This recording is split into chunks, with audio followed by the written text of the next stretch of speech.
Baik, selamat malam saya ucapkan untuk kita semua ya. Berapapun yang kita yang hadir di malam hari ini, kita akan mulaikan PA kita dan saya harap kita semua dalam keadaan baik ya. Eh, kita berdoa terlebih dahulu sebelum PA kita dimulai. Mari kita bersatu dalam doa. Tuhan Bapa kami yang ada di dalam surga, kami sungguh mengucap syukur atas kasih setia dan penyertaan Tuhan dalam kehidupan kami. Dan di malam hari ini, berapapun kami yang ada, kami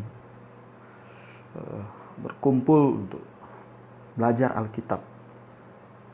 Biarlah kebenaran firman Tuhan yang kami pelajari bersama-sama di malam hari ini bisa menguatkan kami dan membawa kami kepada petunjuk-petunjuk atas kehendak Tuhan. Terima kasih Tuhan. Terpujilah namamu di dalam nama Tuhan Yesus. Kami berdoa dan mengucap syukur. Amin. Oke, Bapak Ibu, ya, saudara-saudari yang kasih dalam Tuhan kita Yesus Kristus, di malam hari ini kita mau PA tentang ini, ya, doktrin dasar kekristenan. Doktrin dasar kekristenan. Jadi kita mau PA tentang doktrin dasar Kristenan. Tentunya kalau kita bicara tentang doktrin dasar Kristenan, tidak mungkin kita selesaikan dalam 1 jam atau 1 hari. Tetapi ya, kita akan menjalankan PA ini secara rutin ya, karena supaya kehidupan kerohanian kita ini terus bertumbuh dan kita semakin semangat untuk hidup di dalam Tuhan. Jadi doktrin dasar kekristenan ya. Di dalam Kristenan itu ada 3 doktrin dasar. Yang pertama adalah doktrin keselamatan atau eskatologi. Dan yang kedua ada doktrin Alkitab atau bibliologi. Dan yang ketiga ada doktrin gereja atau eklesiologi. Doktrin keselamatan dalam Kristenan merupakan pusat dari semua doktrin. Jadi kita tahu bersama bahwa satu hal yang paling penting di dalam Kristenan adalah yaitu tentang keselamatan. Ya, kita percuma mau belajar yang lain kalau orang Kristen itu tidak punya kepastian keselamatan. Ini sangat penting. Kemudian ada doktrin Alkitab ya. Doktrin Alkitab itu adalah dasar dari semua doktrin, karena semua pengajaran itu akan dibangun di atas Alkitab. Kalau kita gagal memahami Alkitab, itu akan berpengaruh kepada doktrin-doktrin yang lain. Dan yang ketiga adalah doktrin gereja atau kadang sering disebut sebagai pintu dari semua doktrin. Jadi keluar masuk pengajaran itu ada di dalam gereja. Dan mungkin banyak orang berkata bahwa ya, orang Kristen nggak usah belajar doktrin. Dan banyak orang anti kata doktrin. Sebenarnya doktrin itu apa? Doktrin itu apa doktrin? Doktrin itu ya, sebenarnya doktrin itu artinya pengajaran. Doktrin artinya pengajaran ya. Dalam bahasa Yunani didake, pengajaran. Jadi kalau kita mau bilang kita nggak perlu belajar doktrin, nah, kemudian akhirnya kita tahu bahwa ternyata pengertian doktrin itu artinya pengajaran. Bagaimana mungkin orang Kristen kemudian akhirnya tidak suka dengan pengajaran? Nah, tentu ya kita punya Alkitab sebagai dasar dari pengajaran kita. Jadi doktrin itu artinya pengajaran, ajaran. Kalau kita bilang bahwa kita tidak perlu doktrin, berarti kita tidak perlu diajar. Nah, cuma kita harus pakai standar yang benar, atau kita harus punya dasar yang memang seharusnya didasarkan, yaitu Alkitab ya. Jadi doktrin itu artinya pengajaran. Oleh sebab itu ya, mulai sekarang orang Kristen jangan anti doktrin. Karena doktrin itu artinya pengajaran. Tuhan Yesus ya mengajar dan kita mendengar pengajaran Tuhan Yesus. Kemudian, sebelum kita lanjut kepada pembahasan mengenai dasar-dasar dari doktrin kita, kita harus memahaminya. Kita harus memahami dan kita harus mantapkan di dalam hati kita. Kenapa kita perlu belajar? Perlu belajar firman Tuhan. Kenapa kita perlu belajar firman Tuhan?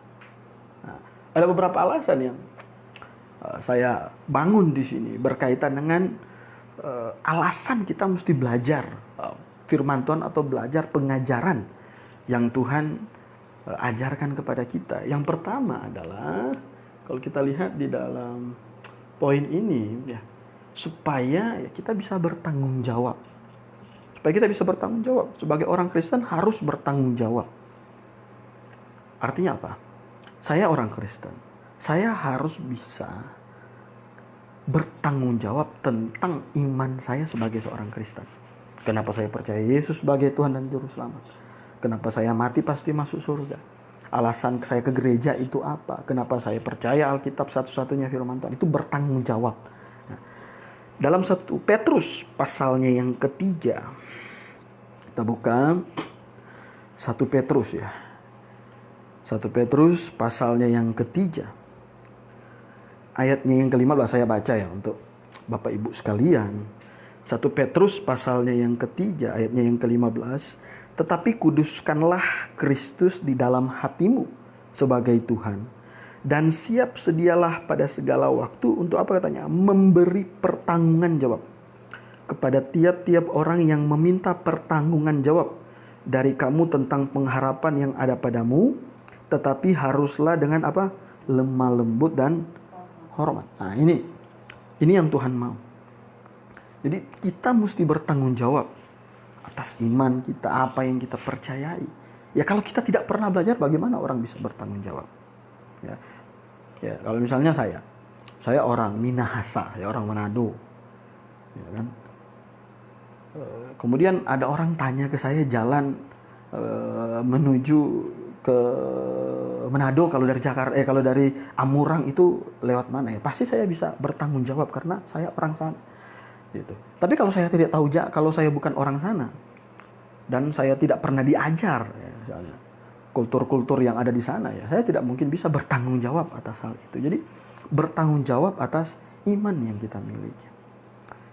Berapa banyak orang bisa bertanggung jawab? Berapa banyak orang bisa menjawab bahwa oh Tuhan Yesus itu satu-satunya jalan juru selamat. Kan Tuhan Yesus ngomong bahwa Dia adalah jalan kebenaran dan tidak ada seorang pun dapat datang kepada Bapa kalau tidak melalui aku. Nah, gimana caranya orang perjanjian lama bisa masuk surga? Padahal harus lewat Yesus Kristus, bayangkan. Nah, itu kita mesti bertanggung jawab untuk itu. Kemudian, yang kedua, sebelum kita lanjut terus kepada pembahasan, ya, pentingnya belajar firman Tuhan supaya kita bisa mengujinya. 1 Tesalonika pasalnya yang kelima, ayatnya yang ke-21. Kalau kita baca di situ 1 Tesalonika 5 ayatnya yang ke-21. Di situ firman Tuhan berkata, "Ujilah segala sesuatu dan peganglah yang baik." Ya. Ujilah segala sesuatu dan pegang. Sekarang gini, kita dituntut untuk menguji dan memegang yang benar dan yang baik. Oh, di dunia, di Indonesia, kita nggak usah bicara seluruh dunia, kita bicara Indonesia saja. Berapa banyak ya kan, gereja, pengajaran-pengajaran yang tidak sesuai dengan Mormon, saksi Yehova. Ya.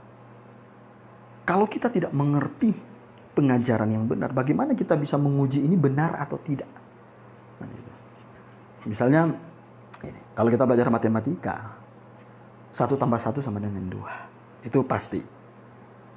Dan ya kita bisa mengajar orang nanti 1 tambah 1 sama dengan 2 karena kita tahu. Gitu. Untuk bisa menguji segala sesuatu dan memegang yang baik, kita harus tahu yang benar. Kita harus tahu ada yang benar dan ada yang salah supaya bisa menguji. Kalau orang tidak pernah tahu, oh ada yang benar, ya dia tidak akan bisa membedakan ternyata ada yang salah selain yang benar. Gitu. Kalau misalnya seharusnya 1 tambah 1 sama dengan 2, kemudian ada orang lain mengajarkan 1 tambah 1 sama dengan 3, tentu yang tahu bahwa 1 tambah 1 sama dengan 2 adalah benar akan langsung klaim bahwa 1 tambah 1 sama dengan 3 adalah salah. Nah, itu prinsipnya. 1 Tesalonika 5 ayat yang ke-21 sekali lagi firman Tuhan berkata, ujilah segala sesuatu dan peganglah yang baik. Jelas. Kemudian alasan yang ketiga, kita belajar firman Tuhan supaya apa? Supaya tidak salah beriman. Ini kita jadi orang Kristen, hidup di dunia ini jangan sampai kita ambil keputusan yang salah. Jangan sampai kita terjebak kepada keputusan iman yang salah dalam kehidupan kita. Jangan sampai. Itu. Nah, kalau kita baca di dalam kitab Amsal,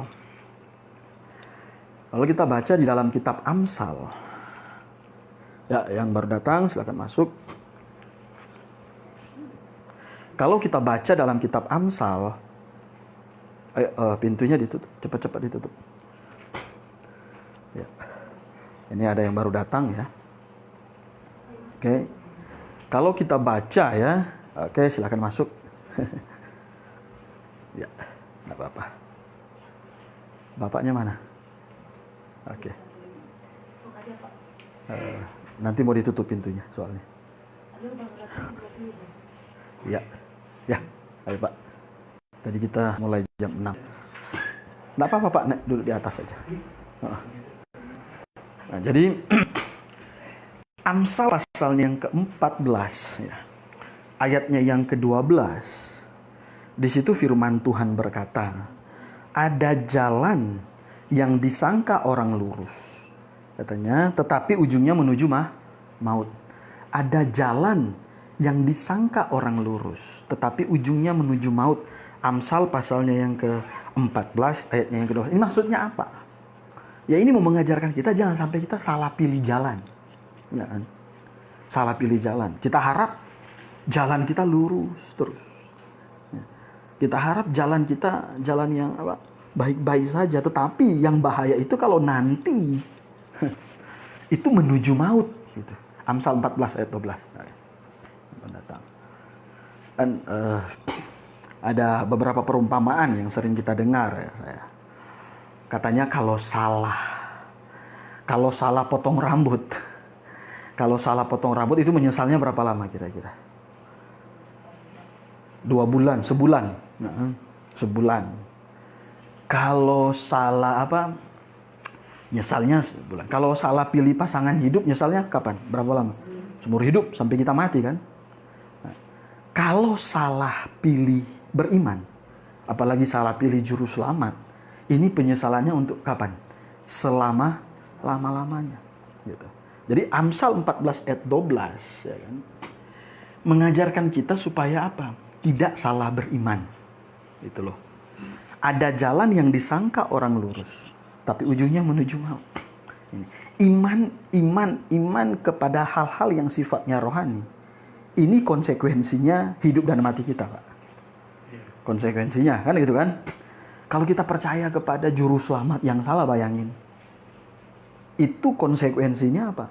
Ya kekal. Kalau kita salah beriman. Kan saya bilang tadi, kalau laki-laki salah potong rambut ya paling sebulan ya Pak ya. Kan kita nggak terlalu panjang rambut kita kan? Sebulan. Kalau ibu-ibu mungkin agak lama penyesalannya, bisa 3 bulan. Ya.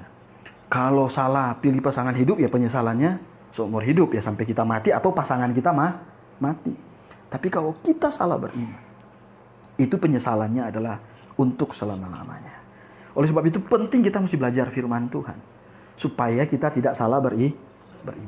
Kemudian, yang keempat, pentingnya belajar firman Tuhan. Yang keempat, kita sudah sampai di poin 4 Pak. Poin 4. Karena iman timbul dari belajar firman Tuhan. Begini, kita kan mau beriman. Ya kan? Kita nggak mungkin beriman dengan benar kalau nggak belajar firman Tuhan. Coba kita buka kitab Roma. Roma pasal 10.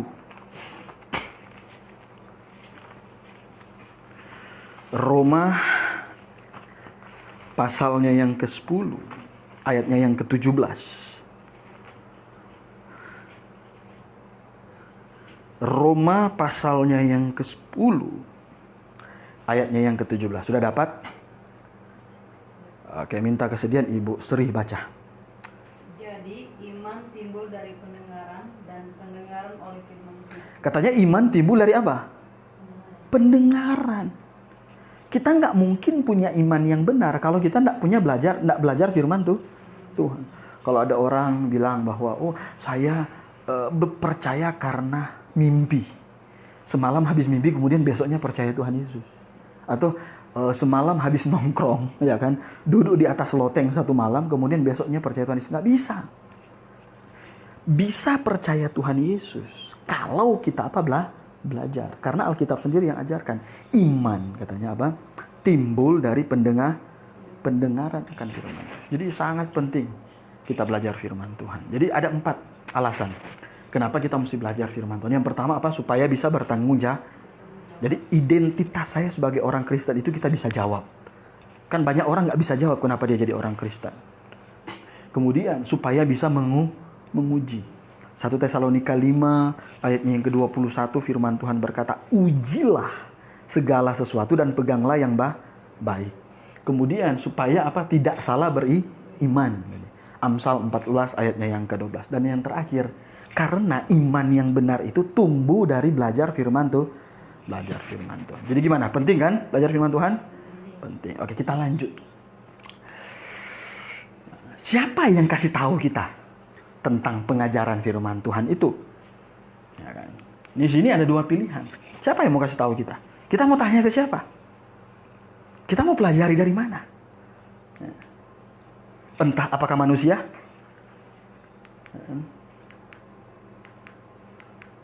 Apakah sumbernya adalah manusia yang paling utama? Atau sumbernya adalah Tuhan? Kita punya 2 pilihan. Kita lihat dulu manusia. Apakah manusia bisa jadi standar pengajaran? Nah, coba kita lihat sifat manusia. Yakobus 4 ayat 14.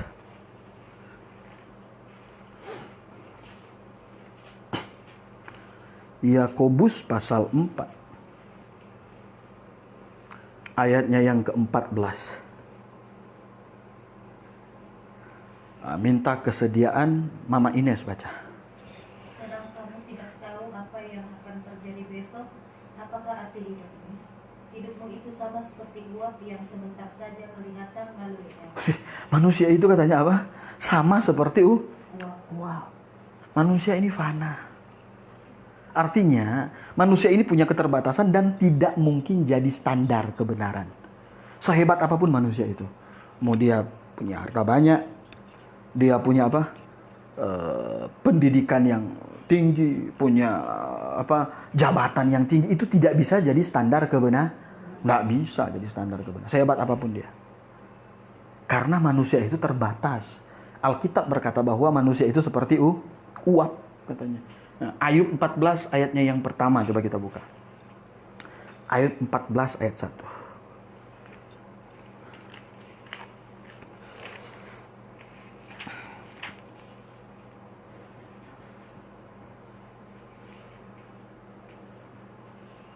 Minta kesediaan Pak Ines kalau sudah dapat. 14 ayat 1. Manusia yang lahir dari perempuan singkat umurnya dan penuh kegelisahan. Manusia yang lahir apa katanya? Singkat umurnya. Nggak bisa jadi standar kebenaran. Nggak bisa. Mazmur 90 ayat 10 ayat yang terkenal ya. Bahwa umur kita katanya berapa tahun? Coba buka Mazmur 90 ayat 10. Ibu Sri baca. Masa hidup kami 70 tahun dan jika kami kuat 80 tahun. Dan kebanggaannya adalah kesukaran dan penderitaan sebab berlalunya buru-buru dan kami melenyap. Masa umur kami berapa? 70 kalau kuat 80 tahun. Bayangkan. Jadi nggak bisa, kita ini terbatas, tidak mungkin jadi standar dan sumber kebenaran, nggak bisa. Nah, satu-satunya sumber kebenaran dalam Alkitab. Oleh sebab kita bilang bahwa manusia tidak bisa. Siapa yang bisa jadi sumber kebenaran? Adalah Tuhan. Tuhan adalah sumber kebenaran. Mazmur 139 ayat sampai 24. Kita buka aja Yohanes 16 ayat 30. Yohanes 16 ayatnya yang ke-30.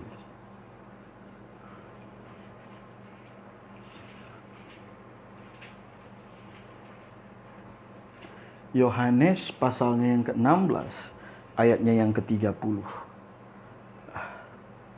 Minta kesediaan Pak Ines baca lagi. Sekarang kami tahu bahwa Engkau mengetahui segala sesuatu dan tidak perlu orang bertanya kepadamu.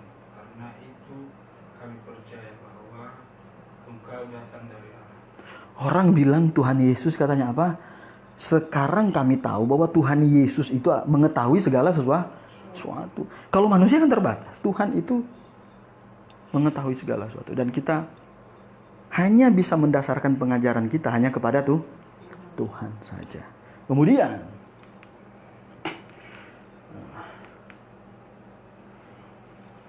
ya, karena hanya kepada Tuhan, ya kan, kita mendasarkan pengajaran kita. Oleh sebab itu, langkah awal seseorang mau belajar firman Tuhan, yang paling penting adalah dia harus tahu bahwa Tuhan itu ada. Dia harus percaya dulu. Gini, kita mau belajar firman Tuhan. Tapi kalau kita tidak percaya ada Tuhan, itu aneh nggak? Aneh kan? Kan nggak logis gitu loh. Nggak logis. Misalnya gini, saya berurusan dengan Pak Ines. Entahkah bisnis apalah itu urusannya. Ya kan? Pak Ines, saya mau berurusan dengan Pak Ines. Saya kasih tahu ke istri saya ada urusan dengan Pak Ines. Tapi Pak Ines yang nggak ada. Bagaimana mungkin kita mau berurusan dengan orang yang tidak sama dengan ketika kita mau belajar firman Tuhan. Tapi kalau orang itu nggak percaya ada Tuhan, itu aneh. Oleh sebab itu, langkah awal, langkah dasarnya kita harus percaya bahwa Tuhan itu ada. Dalam Mazmur pasalnya yang ke-14, ayatnya yang pertama katanya apa? Coba kita lihat Mazmur 14 ayat 1.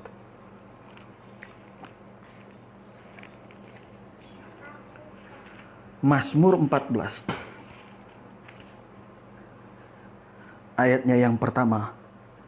Orang bebal berkata dalam hatinya, apa katanya? Tidak ada Allah. Busuk dan jijik perbuatan mereka, tidak ada yang berbuat. Orang bebal berkata tidak ada Tuhan. Kita orang bebal bukan? Kita bukan orang bebal. Oleh sebab itu kita harus percaya bahwa ada Tuhan dulu. Jadi karena gini, kita kan mau percaya Tuhan nih. Ya kan? Kita mau ikut perkataan Tuhan. Ya kan? Supaya kita ikut perkataan Tuhan berarti harusnya kita percaya bahwa Tuhan itu ada. Ada 3 bukti yang bisa kita pakai untuk membuktikan bahwa Tuhan itu ada. Kan sekarang banyak pencomo itu Pak, kalau di Eropa sana. Wah, mana ada Tuhan? Katanya, Tuhan, kalau ada Tuhan kenapa dia nggak terlihat? Kan gitu kan. Kemudian kalau ada Tuhan kenapa ada kejahatan? Katanya. Kalau ada Tuhan kenapa ada kejahatan? Kemudian kalau ada Tuhan kenapa ada bencana? Wah, terlalu dangkal mereka menilai bahwa Tuhan ada atau tidak. Cara penilaiannya. Ada 3 cara kita mau lihat baik apakah Tuhan ada atau tidak. Cara yang pertama adalah dari alam ciptaan. Alam ciptaannya. Jadi ketika kita melihat alam semesta yang begitu indah, harusnya ada pertanyaan di dalam hati, siapa yang buat? Betul tidak? Nggak mungkin jadi sendiri. Ya kan? Kue bisa nggak jadi sendiri? Nggak bisa. Misalnya kita mau makan kue bakpao, isinya daging babi. Ya kan? Nggak mungkin adonannya terbang dari mana, ngumpul di satu loyang, kemudian dagingnya masuk sendiri ke dalam bakpao, kemudian bakpaonya terbang sendiri ke atas perapian. Nggak mungkin. Ada orang yang buat bakpao, kan gitu loh. Alam semesta yang begitu indah ini tidak mungkin terjadi dengan sendirinya. Pasti ada yang menciptakan. Ada satu teori namanya teori Big Bang. Mereka tidak percaya ada Tuhan. Mereka bilang katanya dunia ini lahir terjadi karena apa? Karena ada satu ledakan yang maha dahsyat. Masuk akal nggak? Nggak masuk akal, katanya gini. Ada satu atom kecil, kemudian dia meledak. Kemudian akhirnya jadilah alam semesta. Masuk akal atau enggak? Enggak masuk akal. Sekarang kita tanya, atomnya dari mana? Iya kan? Kan mereka enggak percaya ada Tuhan yang menciptakan. Kita tanya, atomnya dari mana? Kan gitu. Jadi kadang lucu kalau ketemu sama orang-orang ateis yang tidak percaya itu. Pasti ada Tuhan. Kalau kita buka dalam kitab Roma, coba kita buka kitab Roma.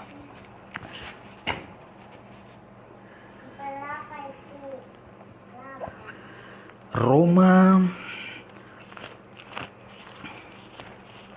pasal 1.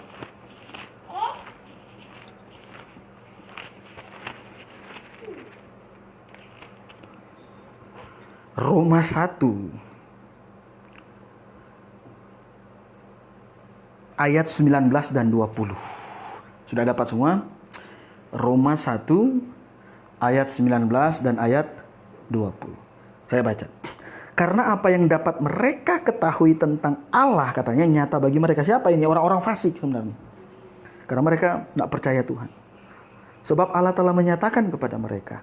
Sebab apa yang tidak nampak daripadanya, yaitu kekuatannya yang kekal dan keilahiannya, dapat nampak kepada apa katanya? Pikiran dari karyanya sejak dunia diciptakan. Jadi Allah, kita bisa tahu Tuhan itu ada lewat apa? Ciptaan. Alam semesta yang begitu indah, planet ya kan teratur Tuhan ciptakan. Dan Tuhan khususkan bumi supaya manusia bisa hidup. Nggak ada manusia bisa hidup di tempat-tempat yang lain. Bumi tanpa pakai alat-alat yang berat-berat, orang bisa bernafas. Betul tidak? Wah, ini Tuhan yang desain. Pasti ada Tuhan. Kemudian, yang kedua adalah untuk bisa membuktikan bahwa Allah itu ada. Selain dari ciptaannya, yang kedua apa? Hati nurani manusia. Hati nurani manusia. Hati nurani manusia maksudnya begini. Dulu sebelum agama-agama, sebelum pemahaman monoteisme masuk ke Nusantara kita, kan kebanyakan kan suku-suku kita menyembah berhala, sembah patung lah, sembah gunung lah, sembah batu lah, betul tidak? Kemudian pokoknya macam-macam disembah, ya kan? Banyak sekali sembahan.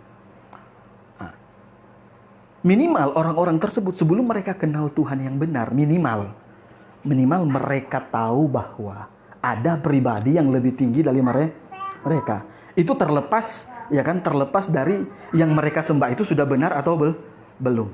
Itu terlepas mereka yang mereka sembah itu sudah benar atau belum.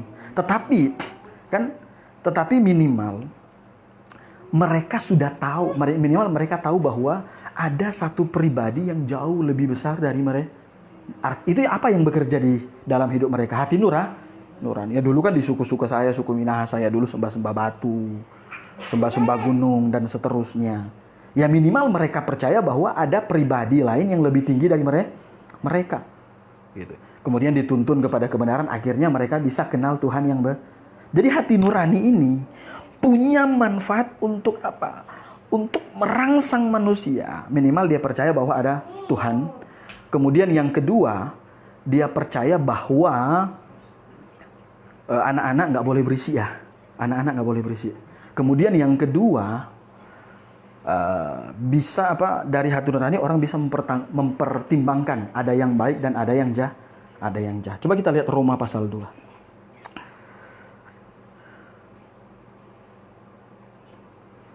Roma pasalnya yang kedua, ayat 14 dan ayat 15. Roma pasalnya yang kedua, ayat 14 dan ayatnya yang ke-15. Saya baca ya. Roma 2 ayat 14 dan ayat 15. Apabila bangsa-bangsa lain yang tidak memiliki hukum Taurat oleh dorongan diri sendiri melakukan apa yang dituntut hukum Taurat, maka walaupun mereka tidak memiliki hukum Taurat, mereka menjadi hukum Taurat bagi diri mereka sendiri. Ayat 15. Sebab dengan itu mereka menunjukkan bahwa isi hukum Taurat ada tertulis dalam hati mereka dan suara hati mereka turut bersaksi dalam pikiran mereka saling menuduh atau saling membela. Orang yang tidak punya hukum Taurat bisa mempertimbangkan segala sesuatu. Ya kan? Bangsa Israel punya hukum Taurat, tapi jangan lupa, walaupun ada orang yang belum punya hukum Taurat, kalau mau dibandingkan dengan bangsa Israel waktu itu, minimal mereka punya hati nurani untuk mempertimbangkan segala sesuatu. Jadi kemudian bukti yang ketiga apa? Bukti yang ketiga, poin yang ketiga untuk membuktikan bahwa Allah itu ada. Yang ketiga adalah apa? Alkitab sendiri yang membuktikan bahwa Allah itu Di dalam Alkitab termuat sejarah bangsa Israel. sejarah bangsa Israel adalah sejarah satu-satunya di muka bumi ini yang mampu membuktikan keberadaan Tuhan. Berapa banyak bangsa-bangsa berurusan dengan bangsa Israel. Tujuannya apa ya? Supaya Tuhan ingin bangsa-bangsa lain tahu ada Tuhan yang benar, yaitu Tuhannya orang Israel.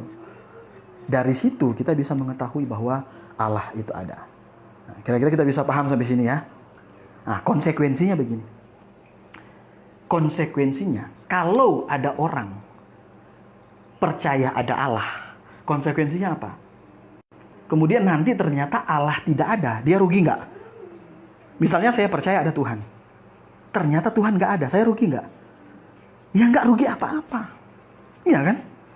Misalnya hari ini saya percaya Tuhan dan ternyata Tuhan tidak ada, ya nggak ada rugi apa-apa kepada kehidupan saya.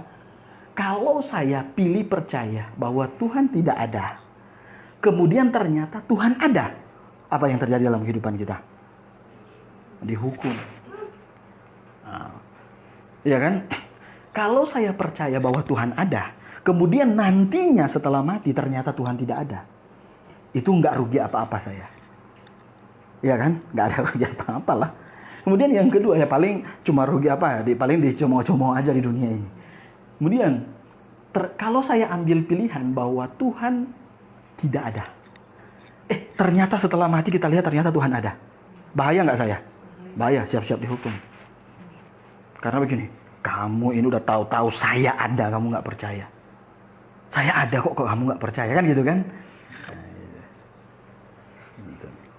Jadi kita harus percaya bahwa Tuhan itu ada. Saya yakin bahwa kita semua di tempat ini punya iman yang sama bahwa Tuhan ada. Amin.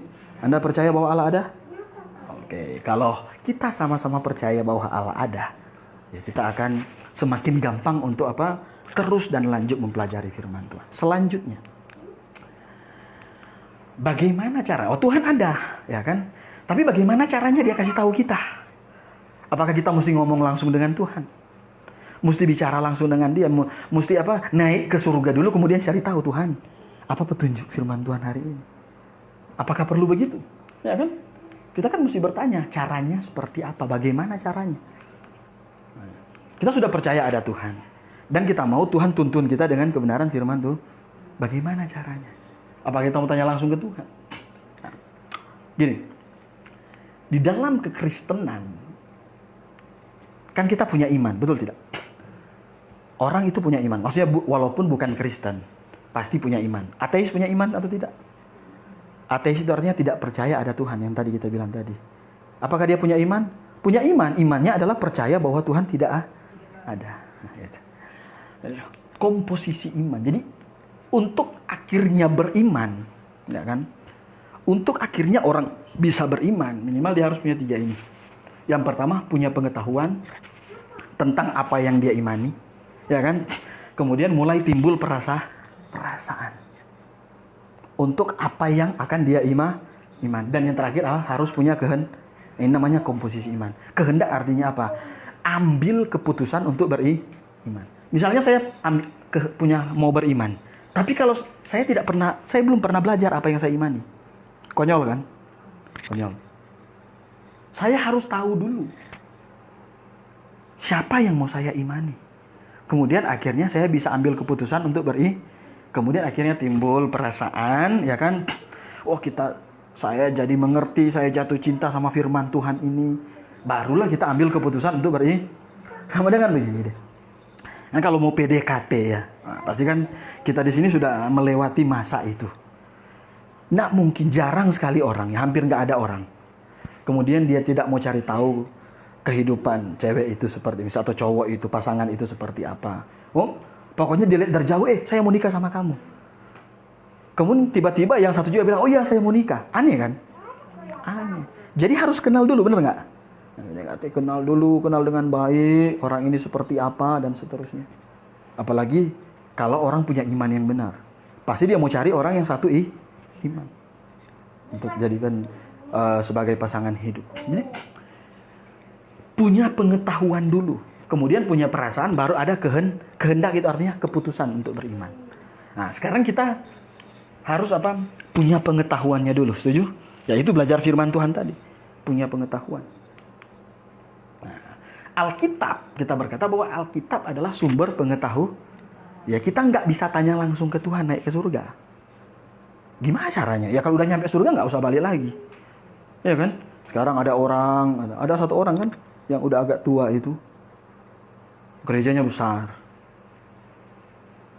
Selalu dia cerita dia naik turun surga untuk cari tahu kehendak Tuhan, bayangin.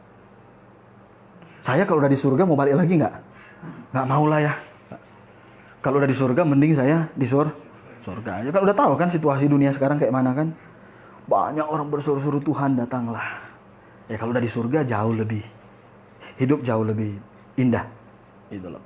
Jadi ya, kita punya Alkitab sebagai sumber pengetahuan.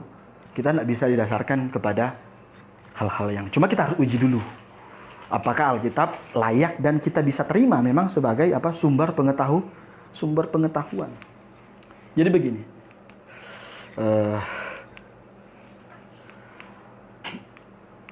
kalau kita mau bicara tentang Alkitab kan tadi adalah dasar, ya kan, dasar atau fondasi kekristenan. Kalau kita baca di dalam Mazmur pasalnya yang ke-11 ayatnya yang ketiga, Mazmur 11 ayatnya yang ketiga, coba kita lihat Mazmur.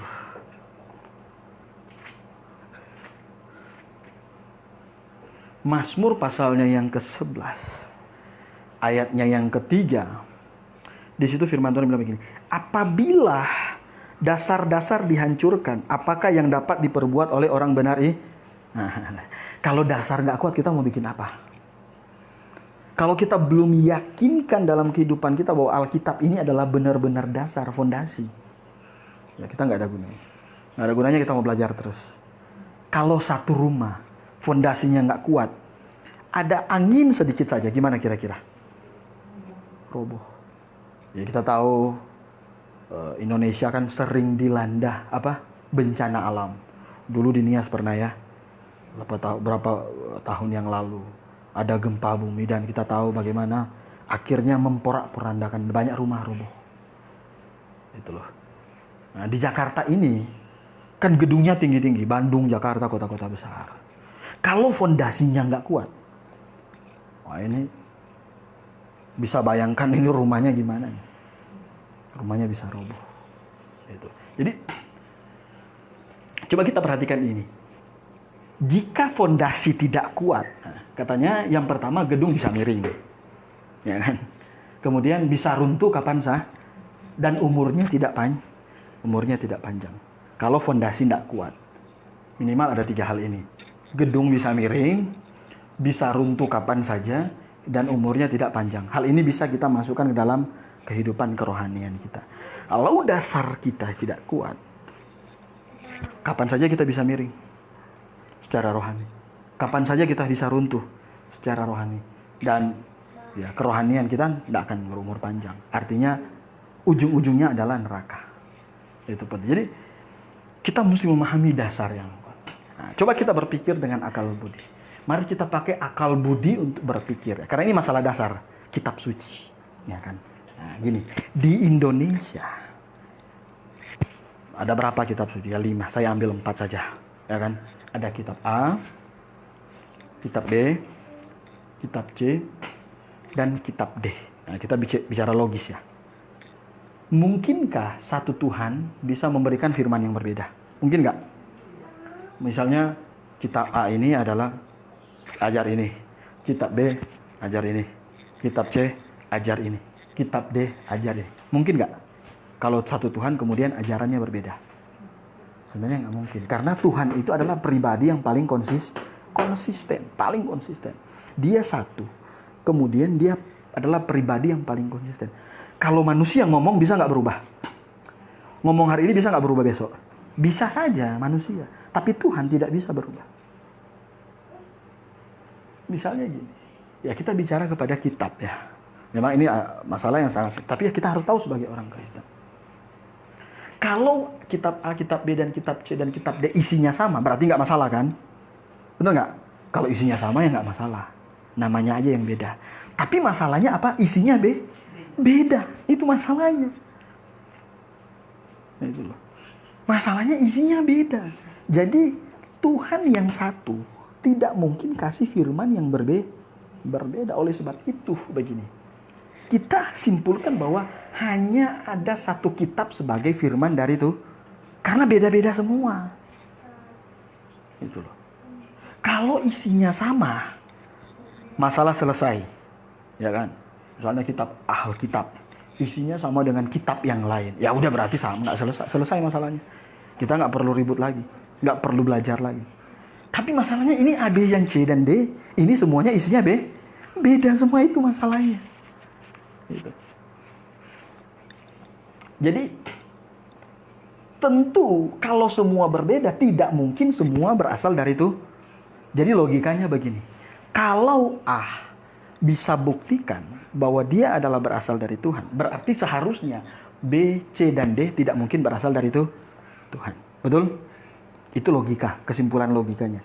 Kalau B bisa membuktikan bahwa dia berasal dari Tuhan, berarti seharusnya yang A, yang C, dan yang D tidak mungkin berasal dari itu. Tidak mungkin berasal dari Tuhan. Dan seterusnya.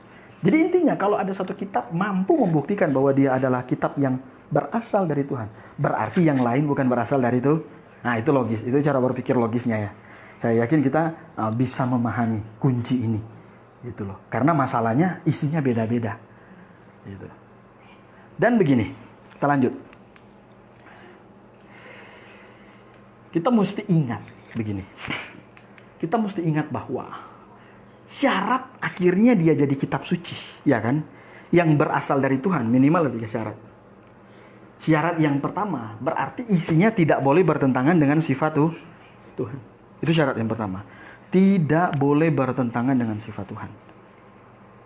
Supaya sampai kepada kesimpulan dia itu berasal dari Tuhan. Tadi kita sudah bangun satu logika dulu ya. Kita simpan dulu logika ini bahwa satu Tuhan tidak mungkin ada firman yang berbeda. Kalau ada satu kitab bisa membuktikan bahwa dia firman Tuhan, berarti yang lain bukan firman Tuhan. Setuju? Oke, sekarang kita makin dalam. Kalau ya misalnya kitab apapun itu, untuk dia jadi firman Tuhan, berasal dari Tuhan, yang pertama adalah katanya apa? Tidak boleh bertentangan dengan sifat Tuhan. Itu yang pertama. Kemudian yang kedua, harus memiliki apa? Keselarasan, selaras dalam isi. Nggak boleh, satu ngomong ini, yang satu ngomong ini. Yang satu ngomong A, kok yang satu ngajarin lain. Dia harus selaras, harus saling mengisi satu dengan yang lain. Itu baru bisa berasal dari Tuhan. Kemudian yang ketiga adalah standar dia sebagai kitab suci bahwa dia sanggup memberitahukan segala sesuatu tentang Tuhan dan kehendak-kehendak Tuhan. Kalau dia tidak bisa memberitahu segala sesuatu tentang kehendak Tuhan, berarti tidak mungkin berasal dari Tuhan. Kan namanya kitab yang punya Tuhan. Firman Tuhan gitu. Nah, setuju sampai sini? Jadi sudah 2 logika yang kita bangun. Lanjut. Nah, sekarang bagaimana dengan Alkitab? Tadi kan kita bicara secara umum. Apakah Alkitab mampu membuktikan bahwa dia berasal dari Tuhan, tidak bertentangan dengan sifat Tuhan, isinya selaras, dan yang ketiga bisa memberitahu kehendak-kehendak Tuhan? Bagaimana dengan Alkitab? Karena begini. Untuk bisa membuktikan bahwa kitab tersebut adalah firman Tuhan, itu kurang hikmat. Kalau kita membuktikan dengan kitab agama lah, kurang berhikmat, susah ketemunya. Caranya apa? Caranya adalah, ini istilahnya adalah circular reasoning. Circular reasoning adalah hukum timbal balik. Artinya kitab itulah sendiri yang membuktikan bahwa dia adalah firman Tuhan. Jadi gini, kitab yang berasal dari Tuhan, ya kan? Kalau Alkitab berasal dari Tuhan, seharusnya dia bisa menggambarkan sifat-sifat Tuhan. Misalnya kalau saya tulis buku teologi misalnya. Nah, kadang dan kebanyakan orang bisa memahami sifat saya dari tulisan saya. Orang ini, ini penulis yang tegas ini. Benar nggak? Orang ini penulis ini agak lembut orangnya, ya kan? Misalnya Pak Jokowi dengan Pak Prabowo mau tulis buku misalnya, buku judulnya apa? Dari tulisan kedua orang tersebut bisa menggambarkan sifat mereka. Sama dengan kitab suci. Dari kitab suci kita bisa tahu sifat Tuhan itu ada. Seperti apa? Ya kan? Kalau misalnya Alkitab mau kasih tahu, mau buktikan bahwa dia berasal dari Tuhan, dia harus konsisten dengan sifat-sifat tuh Tuhan. Ada 3 contoh di sini. Misalnya begini, kalau Alkitab ditulis oleh Tuhan atau Allah yang maha benar, ya kan? Berarti seharusnya isinya apa? Benar, ya kan? Kalau dia sumbernya dari Allah yang maha benar, berarti seharusnya isinya benar kan gitu. Nah, saya ambil di sini banyak contoh. Saya banyak contoh di sini. Misalnya tentang bumi bulat. Wow. Ini ada kaitannya dengan ilmu pengetahuan. Bumi itu bulat. Tahu nggak? Sebelum ilmu pengetahuan tahu bahwa bumi ini bulat, siapa yang kasih tahu? Galileo. Ya kan? Di masa mereka dideklarasikan bumi itu bulat. Alkitab sudah kasih tahu lebih dulu bahwa bumi itu bulat. Dan jarak waktu mereka berapa ribu tahun bayangin. Coba kita buka kitab Yesaya 40 ayat 22. Yesaya pasal 40 ayatnya yang ke-22.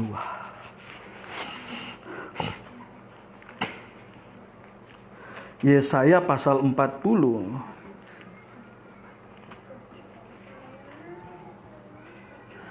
ayatnya yang ke-22. Sudah dapat semua? Saya baca. Dia yang bertahta di atas bulatan bumi, yang penduduknya seperti belalang. Katanya, dia yang bertahta di atas bulatan. Ini Yesaya udah pernah keluar angkasa atau belum? Belum. Dulu belum ada pesawat ulang-alik keluar angkasa. Kira-kira siapa yang kasih tahu Yesaya? Tuhan. Tuhan kasih tahu bahwa bumi itu bulat. Kemudian kalau kita baca di dalam Ayub 26 ayatnya yang ke-7, katanya bumi itu tergantung di ruang hampa udara. Siapa yang kasih tahu Ayub, bayangin? Apakah Ayub naik ke atas pakai roket kemudian dia lihat bumi ada di ruang hampa udara? Enggak. Kira-kira siapa yang kasih tahu Ayub dan Yesaya? Tuhan yang kasih tahu. Dan Alkitab benar, dan banyak contoh-contoh yang lain. Tentu kita tidak punya waktu untuk membahas itu semua. Kemudian kalau Alkitab ditulis oleh Allah yang Maha Suci, kalau Alkitab ditulis oleh Allah yang Maha Suci, seharusnya dia mengajarkan standar moral yang tinggi, karena kesucian itu kaitannya dengan moral dan etika. Adik-adik, coba nggak boleh berisik ya. Belajar di dalam aja, coba bawa mereka ke dalam di kamar biar baca. Jadi gini, di kamar kan ada lampu. Jadi begini, moral. Jadi kalau kita bicara tentang sifat Allah yang Maha Suci, berarti kita bicara tentang moral dan sifat. Itu loh. Mungkinkah Tuhan yang punya moral yang tinggi, mungkinkah Tuhan punya moral yang tinggi, kemudian mengajarkan bahwa bisa membunuh orang? Mungkin nggak itu? Nggak mungkin. Pasti Tuhan bilang apa? Kasih saudara, ya kan? Tapi kadang kalau kasihi orang yang kalau cuma ajarin kasihi yang sesama baik ke kita, itu biasa kan? Biasa. Tetapi kalau suruh kasihi musuhmu, itu luar biasa nggak? Itu luar biasa. Hanya Alkitab dan Tuhan Yesus yang bisa mengajarkan kita bahwa mengasihi musuh dan berdoa untuk mereka. Ini standar moralnya tinggi gitu. Kalau cuma ajarkan kasihilah siapa? Saudara. Ya masih saudara. Bayangin kasihi musuh. Ini nggak diajarkan dalam kitab lain. Jadi Alkitab diajarkan oleh pribadi yang Maha Suci. Oleh sebab itu standar moralnya tinggi. Kita bisa lihat di dalam Lukas 6 ayatnya yang ke-27. Matius 22 ayatnya yang ke-39. Matius 22 ayat 39, kasihlah apa katanya? Sesamamu manusia. Tetapi ada hal yang lebih luar biasa. Lukas 6 ayat 27, kasihilah musuhmu dan berdoalah untuk mereka.